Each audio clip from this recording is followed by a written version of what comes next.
Vamos guardar um pouquinho as outras mídias, só mais um pouquinho, pra gente começar, né?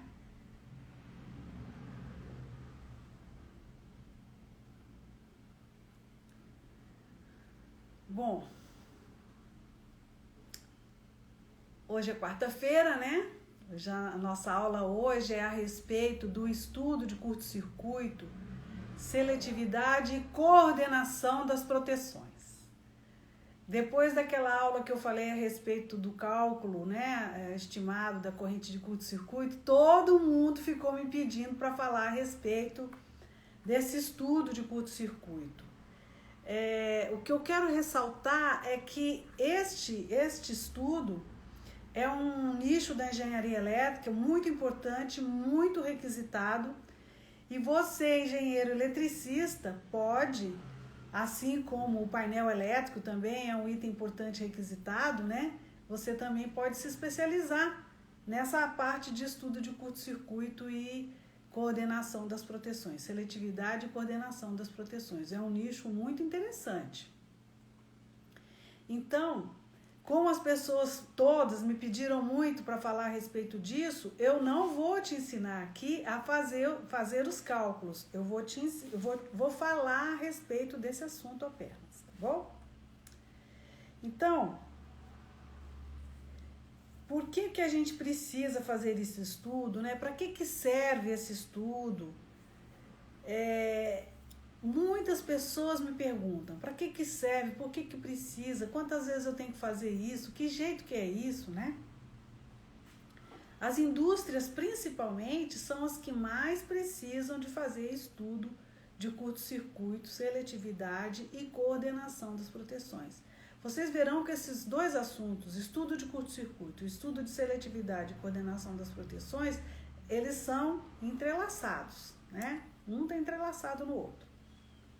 Então, o curto-circuito é a falha e as coordenações de seletividade é a ajuda que você precisa para que essa falha aí não altere todo o seu sistema, né? Então, como você sabe se um disjuntor funcionará quando solicitado a interromper uma falha elétrica ou um curto-circuito, né? Como você sabe isso? Vai acontecer, vai atuar certinho, no tempo certinho, tudo bonitinho. A resposta é que muito provavelmente você não tem certeza. A gente faz tudo de acordo com a norma, faz tudo certinho, bem calculadinho, mas a gente não tem certeza absoluta, né?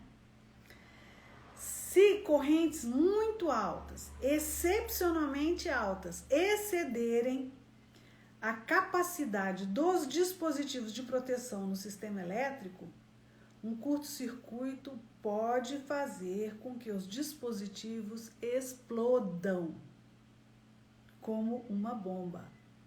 Isso mesmo, explodam como uma bomba. Não é espantoso isso? Então, na hora você montou toda a instalação, fez tudo bonitinho, instalou seu painel, tá tudo bem calculado, bem feito, bem montado. Na hora de ligar o disjuntor geral, o coração dá uma apertadinha. Porque quem montou foram seres humanos. Seres humanos falham, né? Mesmo as máquinas, quando é um ser humano que coloca os dados nela, ela também pode falhar se a gente colocou um dado errado, não é mesmo? Então, sempre dá um friozinho na barriga. Alguém na aula passada me perguntou se no curto-circuito o disjuntor iria explodir. É importante esclarecer que ele só explodirá se ele estiver subdimensionado para a capacidade do curto-circuito daquele ponto, né? Às vezes você não tem essa informação, por isso que é muito importante que você levante os dados daqueles pontos da instalação que você está fazendo, né? Para que você possa especificar com segurança o disjuntor que vai atender aquele curto, né? Ou seja, vai desarmar, na presença de um curto-circuito, ele vai desarmar e vai isolar aquela falha do restante do sistema, né? Mas se isso não acontecer, ele pode explodir, sim. Então, ele só explodirá se estiver subdimensionado. Por exemplo, vamos supor que num determinado sistema a corrente de curto-circuito é de 50 kA, né? É uma corrente de curto-circuito muito comum hoje em dia. Aí você coloca um disjuntor que suporta no máximo 10 kA. Então, se acontecer um curto-circuito naquele ponto da instalação onde o seu disjuntor estiver instalado, com certeza ele vai explodir, ok? Então, a possibilidade de explosão é enorme, né? Por isso, é de extrema importância a realização de um estudo de curto-circuito e um estudo de coordenação e seletividade dos dispositivos de proteção instalados naquele sistema elétrico. O que é, então, um estudo de curto-circuito? O que é isso, né? Um estudo de curto-circuito é uma análise do sistema elétrico implantado que determina aí a capacidade de curto-circuito daquele, qual é o curto-circuito daquele local ali, né? Qual é o curto-circuito daquele local? Então, vocês estão me ouvindo bem?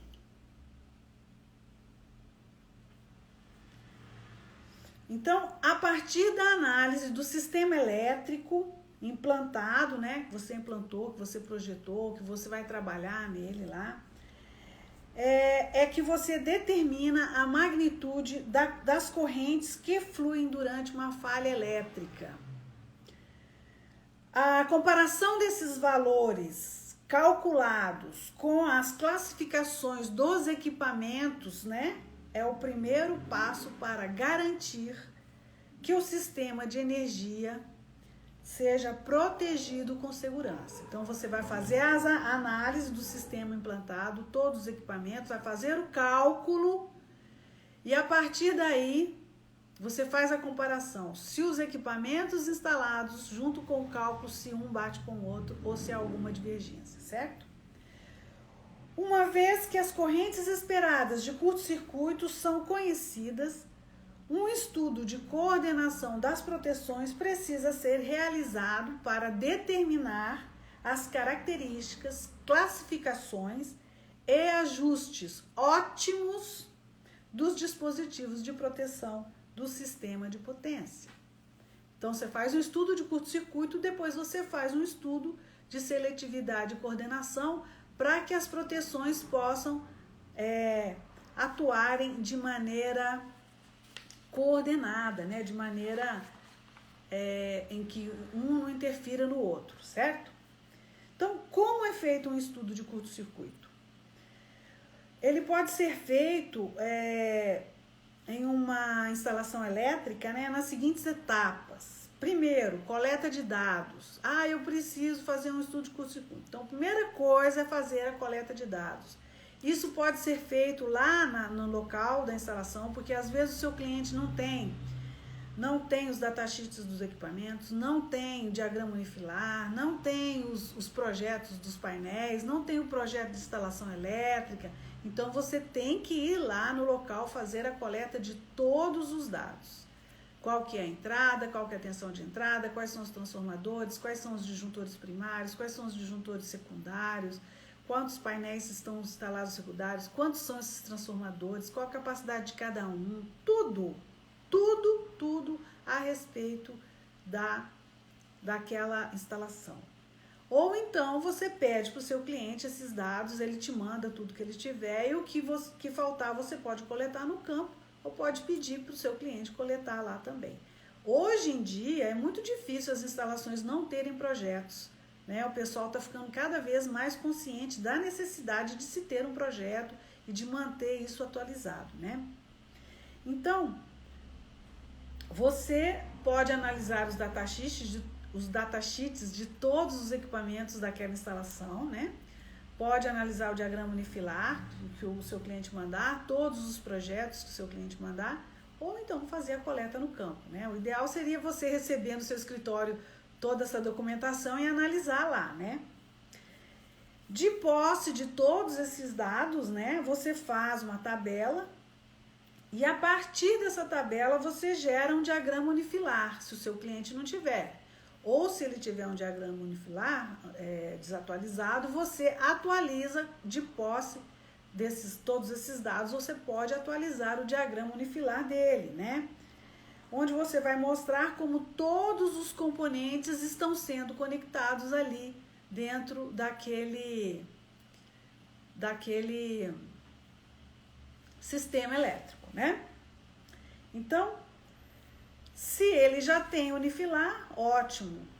Se ele não tem atualizado, você atualiza. Se ele não tem, de posse desses dados, você faz o diagrama unifilar. Bom, depois disso, você pode fazer na unha, né, os cálculos. Lá na escola de engenharia, a gente aprendeu a fazer os cálculos de curto-circuito, né? Aliás, é um item da engenharia elétrica muito importante, né? Muito bem requisitado no mercado. Então, você pode fazer na unha ou pode inserir todos esses dados num software específico para cálculo de corrente de curto-circuito, que o facilita demais, né, gente? Ainda mais se a indústria for imensa, enorme, né, com uma série enorme de componentes, se você for fazer na unha, você vai demorar muito, vai gastar muitas horas de engenharia. Então, preferível você utilizar um software, né? Há muitos softwares aí para cálculo da corrente de curto-circuito no mercado. Na minha época, vocês são afortunados, viu? Porque na minha época, logo quando eu me formei, não existia nada desse negócio de software, não. Era tudo na unha mesmo. Bom, então, tempos modernos, graças a Deus, né? Ótimo! Então, depois disso, você faz uma tabela comparativa entre os resultados encontrados e as classificações dos equipamentos dos sistemas. Depois de tudo, deve ser elaborado um relatório aí para o seu cliente final, um relatório detalhado, né? Incluindo as recomendações para ações corretivas, se for o caso. Então, você viu, por exemplo, que lá no CCM tal, lá da área tal, o disjuntor de entrada, a capacidade dele está colocada para 25 kA. E você, depois do estudo, viu que naquele ponto o curto-circuito lá é 40 kA, 50 kA. Então, aquele disjuntor deve ser trocado, né? Ou, normalmente, se for abaixo. Se for acima, tudo bem, pelo menos é tolerável. Você não precisa pedir para o seu cliente aí trocar o disjuntor. Pode ser que ele tenha um disjuntor na fábrica dele, pode trocar, deixa aquele de reserva, né? Mas são análises que devem ser feitas caso a caso. Bom, com que frequência o estudo de curto-circuito deve ser feito? O estudo inicial de curto-circuito deve ser feito na fase da elaboração do projeto de implantação daquela indústria. Vai fazer uma implantação de uma indústria, o estudo de curto-circuito tem que ir junto, né? Faça o projeto, faça o estudo de curto-circuito, aí sim começa a se instalar. Só que isso não acontece assim, viu, gente? Muita gente tem uma indústria pequena, essa indústria vai crescendo, vão implantando coisas e chega um determinado momento que é quase que impossível de operar, tem que fazer um estudo de curto-circuito, um estudo de seletividade, coordenação das proteções, para que ela funcione como um reloginho, né? Então, muitas indústrias são assim. Agora, as indústrias novas, com certeza, tem uma empresa de engenharia que está acompanhando isso e fazendo aí o estudo de curto-circuito, sim, né? A gente espera. Então, na elaboração do projeto inicial, você já deve fazer aí o estudo de curto-circuito, né? Depois disso, esse estudo deve ser feito regularmente entre 5 e 6 anos de instalação, porque nesse período, com certeza, vai haver troca de motores, vai haver acréscimo de CCM, vai haver alteração da operação na fábrica, ou modernização, ou desativação, ou ampliação. Com certeza, nesse período de 5 a 6 anos, acontecem algumas modificações. Depois disso, outro estudo de curto-circuito tem que ser feito, tá? Bom, existem outras situações onde um estudo de curto-circuito se faz necessário. Por exemplo, Caso a concessionária de energia altere os parâmetros de fornecimento, às vezes você tinha lá uma baixa tensão, e sua fábrica cresceu demais, sua indústria cresceu demais, você precisa do fornecimento em média tensão. Né? Aí precisa fazer um estudo de curto-circuito. Quando ocorrer alguma ampliação no parque industrial, com adição de novos equipamentos elétricos, como geradores, transformadores, CCMs, que é o período de 5 anos ali que eu falei, né? Nesse período, se não deu 5 anos, mas você vai colocar um gerador novo, já alterou lá, vai ampliar muito, no primeiro ano, no segundo ano, já faça outro estudo de curto-circuito, não vai esperar 5 anos para fazer, né? Já faça logo. Então, quais os benefícios, então, do estudo de curto-circuito? Primeiro, aumento da segurança das instalações e dos equipamentos. Aumento da confiabilidade do sistema elétrico de potência. Cálculos precisos de cada configuração do sistema elétrico para projeções e expansões. Verificação da capacidade dos disjuntores de suportarem os esforços dinâmicos produzidos pela corrente de curto-circuito. Esse disjuntor que eu coloquei, ele é capaz de suportar esses esforços, né?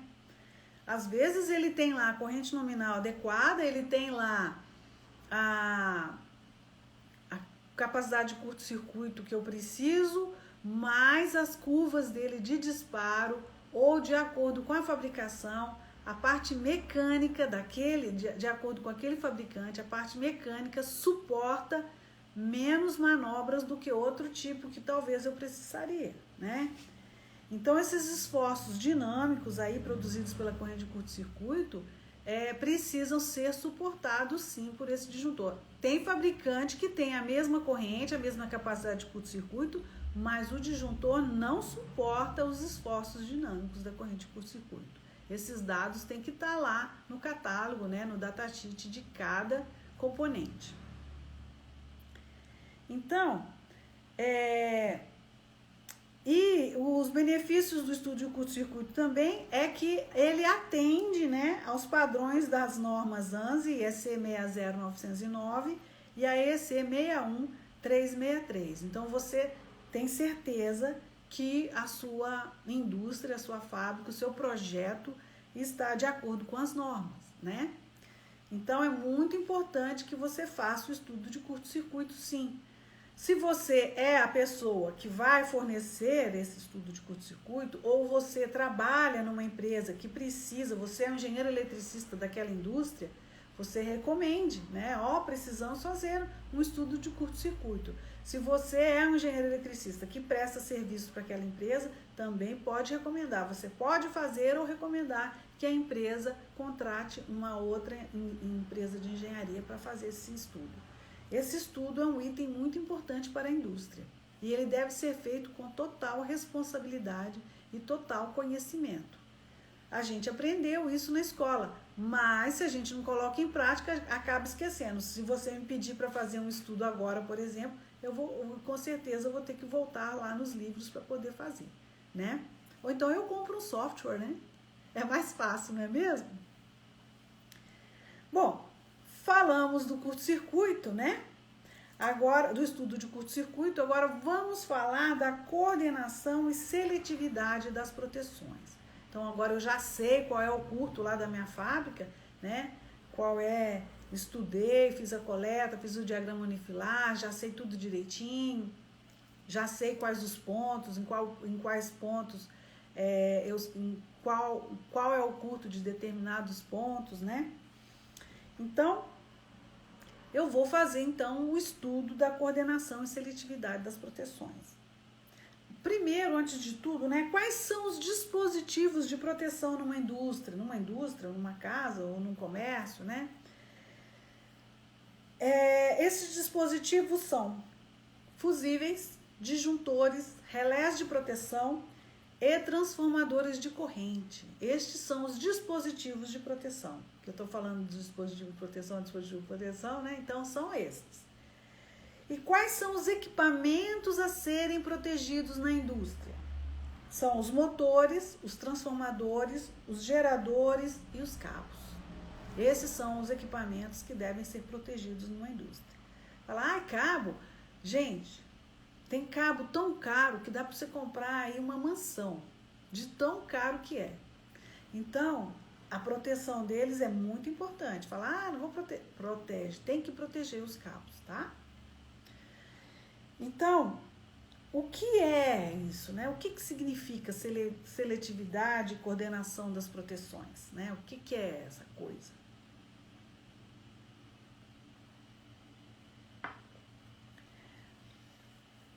Bom, a gente sabe que a energia elétrica atualmente, né, para que a gente possa receber a energia elétrica na nossa casa, só ligar o interruptor, ligar o computador, né, ligar a televisão, geladeira e tudo, ar-condicionado, ventilador, tudo que acompanha a nossa vida, né?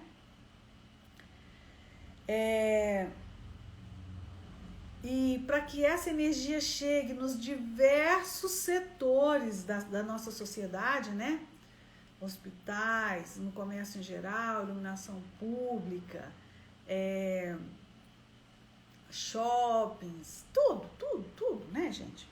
É necessária a construção de um complexo sistema de geração, transmissão e distribuição. Eu já até falei sobre isso aqui, né? De energia. Em consequência dessa complexidade, né? Essa complexidade, na verdade, está associada a diversos componentes, dispositivos e sistemas, né? Até essa energia chegar aqui na minha casa, na sua casa, né? No seu comércio, na sua indústria, ela está associada a vários fatores internos e externos às instalações e é impossível que o sistema esteja imune a falhas. É impossível, porque passa por tantos processos, por tanta coisa, né, por tantos dispositivos que é impossível não ocorrer uma falha. A fim de evitar que motores, transformadores, cabos, geradores, que são os equipamentos a serem protegidos, que são os equipamentos a serem protegidos, que eu falei antes, sofram danos, são aplicados esquemas de proteção que têm como objetivo principal a preservação da integridade desses elementos. E também precisa manter a segurança daqueles que usufruem da energia elétrica. Então, para eu receber energia elétrica aqui na minha casa, essa energia passa por tantos processos e sistemas e dispositivos que é impossível não ocorrer falha.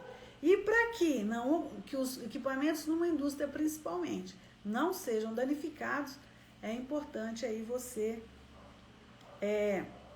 ter alguns dispositivos, alguns esquemas, alguns como que eu posso falar? Alguns estudos, né? Que eu vou falar do estudo de seletividade e coordenação das proteções, que garantam que isso não vai acontecer, né? Então, para que isso aconteça, o sistema de proteção deve possuir as seguintes características. Rapidez.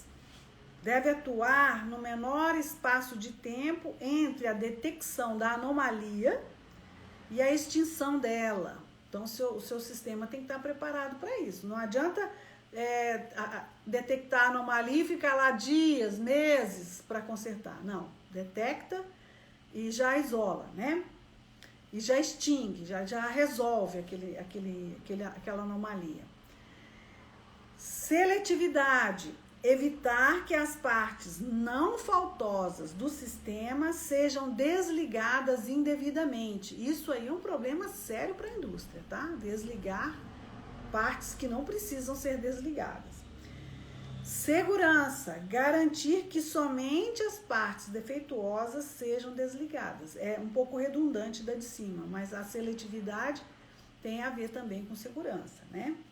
No caso de ocorrer uma falha, um curto-circuito, por exemplo, seria desejável que ele afetasse apenas a parte do sistema elétrico onde a falha ocorreu, em vez de todo o sistema, né? Precisa parar. Imagina você parar, por exemplo, aí, ter um curto em cima do motor por exemplo, de alimentação, da água de alimentação de uma caldeira enorme, que é um motor aí de, no mínimo, 500 CV. Vai ter que parar a caldeira. Imagina parar uma caldeira numa indústria, numa usina de açúcar e álcool, sem programar. Nossa Senhora, é um Deus nos acuda. Então, assim, a coordenação das proteções de uma instalação elétrica tem como principal objetivo garantir a seletividade nesse sistema elétrico, ou seja, somente os dispositivos instalados mais próximos ao local da falha devem atuar. Existem vários critérios para assegurar uma boa seletividade na proteção. Os mais conhecidos eu vou falar aqui apenas como informação para você. Não vou falar a respeito deles um por um. Primeiro, porque a gente não tem tempo. Segundo, porque é um assunto para outra aula, tá? Então, os mais conhecidos são seletividade amperimétrica, seletividade cronométrica, seletividade através da troca de dados, chamada também de seletividade lógica, seletividade pelo uso de proteção diferencial e seletividade pelo uso de proteção direcional. Todas essas seletividades existem. Então, eu vou mostrar aqui para você o que a gente está falando aqui de seletividade, por exemplo. O que eu estou falando? Quando ocorre uma falha, ela não se espalhar por todo o sistema.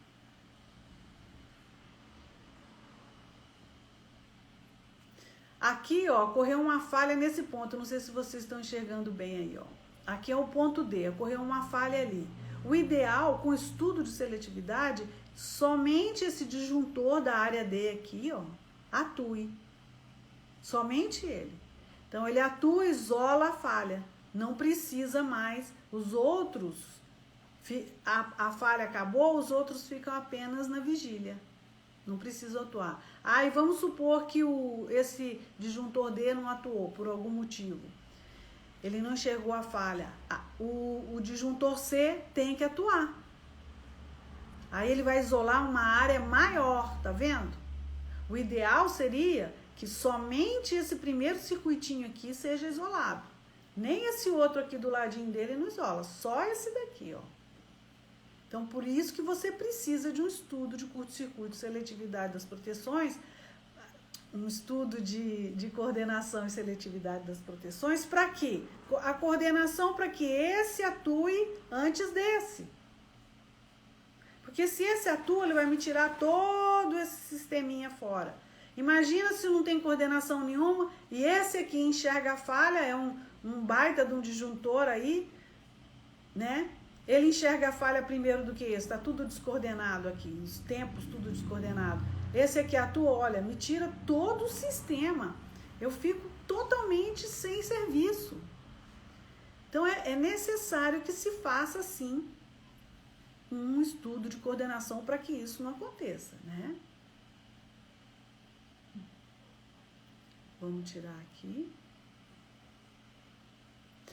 Então, um estudo de coordenação e seletividade é um estudo para analisar os tempos de disparo de uma série de dispositivos de proteção. As curvas de tempo versus corrente são uma representação gráfica, logarítmica das características de desempenho dos dispositivos de proteção. Então, você faz a análise das curvas tempo corrente, né? Você analisa todos esses tempos e faz a coordenação entre eles, para que um não atue antes do outro. Então, com essas características, né, você conhecendo as características e o desempenho desses dispositivos, é possível, então, identificar para que valores de tempo e de corrente um determinado dispositivo de proteção irá atuar. Então, você tem esses dados de cada um, faz a análise dele, tem histórico de curto-circuito, tem um estudo de curto-circuito, então faz a análise e vê se está tudo dentro aí dos conformes, né?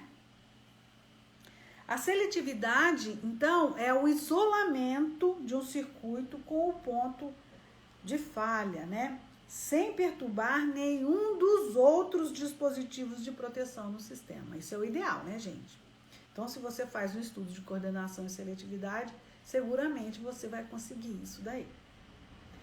Então, um sistema devidamente coordenado tem cada um dos seus dispositivos de proteção ajustados para minimizar o impacto negativo das falhas do equipamento. Isso é feito eliminando-se o curto-circuito, por exemplo, né, que é uma falha grave, rapidamente, por meio do desligamento do menor número de dispositivos. Menor número de dispositivos e equipamentos possível. Então, é para isso que a seletividade nada mais é do que o isolamento daquela falha. Aconteceu uma falha, só aquele ponto em que aconteceu é que vai ser isolado. O disjuntor desliga, o fusível queimou, alguma coisa aconteceu ali. Então, o relé de proteção atuou, né? Às vezes a proteção está sendo feita por um relé, não por um disjuntor. Então, só aquele pontinho sai fora. Só aquele pontinho é desligado. O resto da fábrica continua, né? Da indústria continua.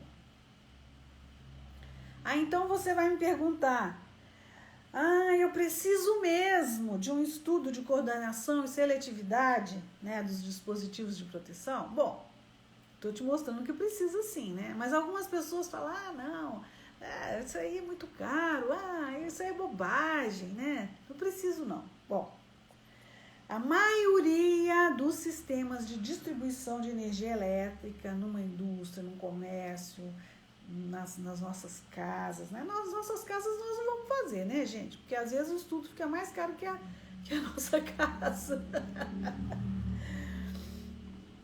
Então, a maioria dos sistemas de distribuição de energia elétrica não são planejados tendo em mente a coordenação dos dispositivos de proteção.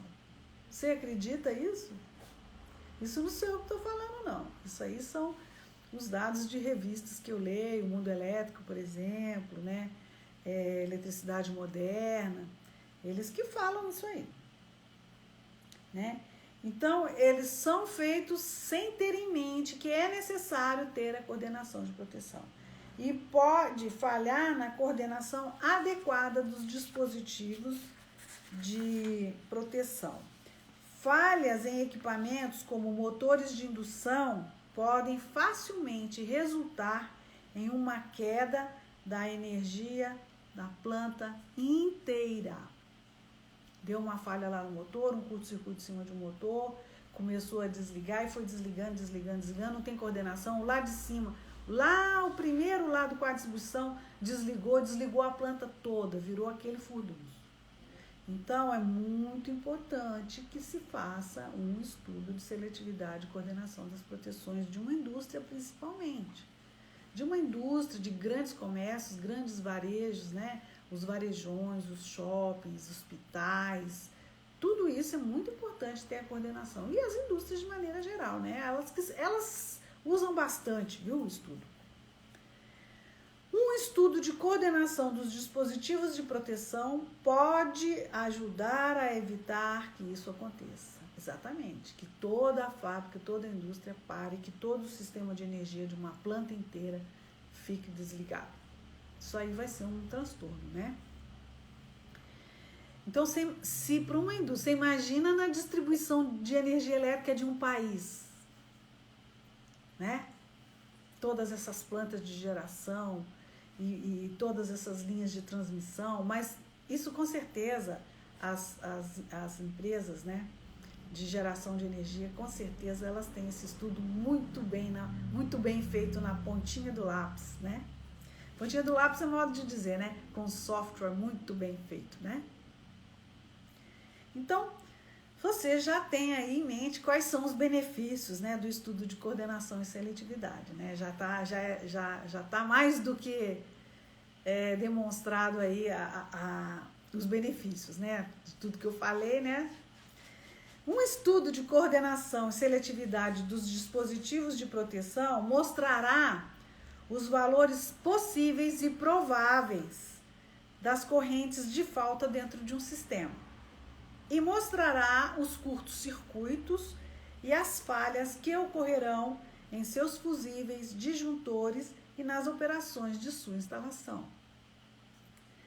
O intuito de se realizar os estudos são aumentar a confiabilidade dos equipamentos e das instalações, reduzindo o tempo de uma falha, perturbações, sobrecarga, curto-circuito, atingindo menos sistemas, né? Como eu falei, aconteceu nesse sisteminha pequenininho aqui embaixo, lá longe da geração, então para só esse sisteminha aqui. Não precisa parar tudo até chegar no gerador, não, né? Bom, aumentar a proteção dos equipamentos, que você imagina um motor imenso aí, um motor de 900 cavalos, 700, de 500, é caro, né? E tudo que ele movimenta também é caro.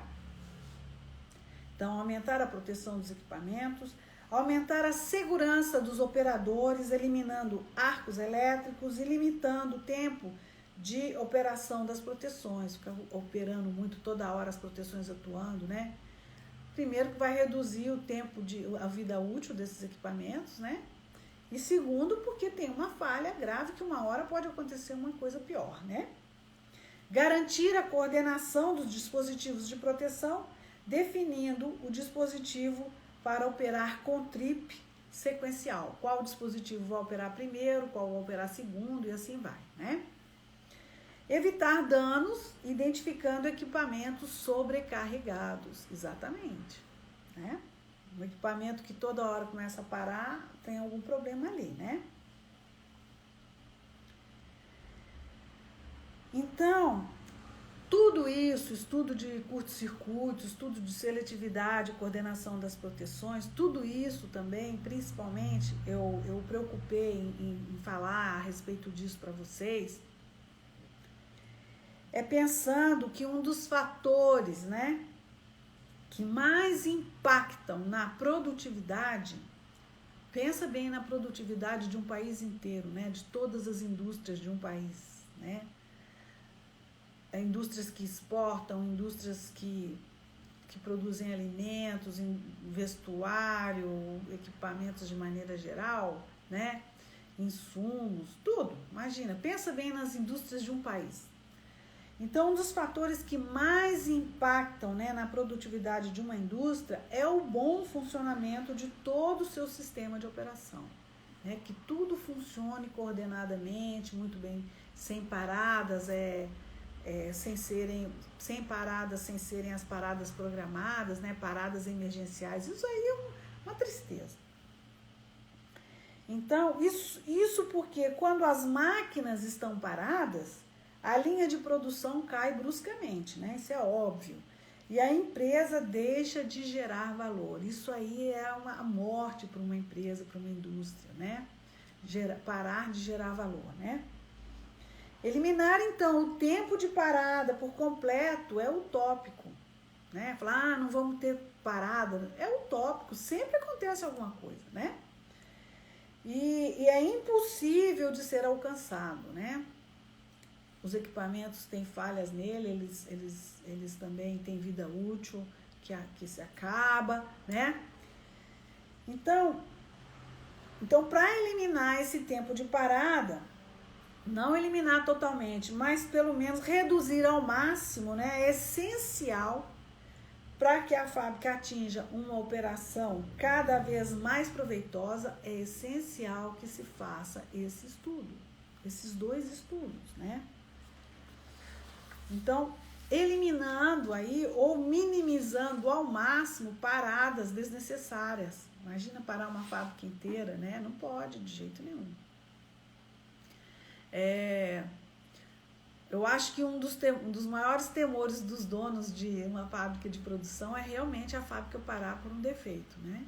Às vezes você tem compromisso, às vezes não, você tem compromisso de entregar, né? Datas de entrega certinho, precisa produzir rápido, precisa vender rápido, porque os custos são muito elevados, né? Então, tudo precisa estar bem coordenado.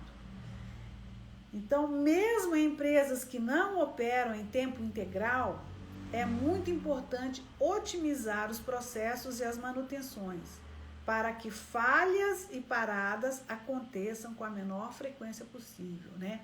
De preferência só ter as paradas programadas, né? Para fazer reparo em alguma coisa ou outra, trocar alguma gacheta, repor o óleo, né? Essas coisas aí que na verdade fazem parte do processo de produção, não fazem parte de uma falha, de uma parada por defeito, né? Então, as indústrias, de maneira geral, parar é uma palavra que não pode acontecer, exceto se ela for programada, né? Então, você que é um engenheiro eletricista, pode ser um profissional especialista no estudo de curto-circuito, seletividade e coordenação das proteções. Este também é um nicho importante da engenharia elétrica, assim como o painel, são nichos que requerem muitos profissionais. Sempre estão precisando de profissionais especialistas nessa área. Então, você pode se especializar nessa área, né? Se você não trabalha em nenhuma indústria, se você é um engenheiro eletricista, tem a sua própria empresa também, pode, né? Pode se associar a uma empresa que faça isso, uma empresa de engenharia que faça isso também, né? Então, pode especializar aí utilizando softwares modernos. Tem muitos softwares que fazem isso, mas você tem que saber fazer, né? E oferecendo aí soluções mais seguras e com melhor custo-benefício para o seu cliente, né? Então, o assunto de hoje, que era estudo de curto-circuito e seletividade das proteções, era isso que eu queria falar para vocês. Não te ensinei, né, a fazer o estudo de curto-circuito, porque isso aí é uma coisa que a gente já aprendeu na escola, é um pouco complexo, você precisa se dedicar a aprender se você quiser, mas é para isso aqui que eu falei, para tudo isso que eu falei, que serve esse estudo de curto-circuito, seletividade e coordenação das proteções. Uma indústria, ela vai ficar muito agradecida se esse estudo for bem feito e realmente o custo-benefício de ter contratado um engenheiro para fazer isso, ela fique satisfeita com esse custo-benefício, certo? Então, se você gostou, compartilhe aí com seus amigos. Se você teve aí alguma dúvida, me mande uma pergunta que eu vou te responder. A partir das perguntas que vocês fazem é que eu faço aí os temas das lives. Dependendo do assunto, né, as pessoas me perguntam muito, aí eu resolvo aqui falar para você na live, tá? Se você, durante a live, se você quiser me fazer uma pergunta, você pode fazer aqui nesse íconezinho que parece uma pessoa falando com ponto de interrogação, faça a sua pergunta aí, que depois no final eu respondo. Porque às vezes você faz pergunta aqui na tela, eu não consigo enxergar, porque vai rodando, eu não consigo enxergar, tá bom? Então, se você fez alguma pergunta aí que eu não vi, você pode fazer, me manda essa pergunta, pode fazer lá no direct, não tem problema não, eu respondo lá para você, tá? E durante as lives, se você quiser me fazer uma pergunta, faça aqui nesse íconezinho que tem um ponto de interrogação, que eu também no final da live respondo para você, tá bom? Então, olha, um grande abraço, espero que você tenha gostado, que tenha aproveitado, e a gente se vê na próxima aula, na próxima quarta-feira, ok? Então, bye bye, boa tarde.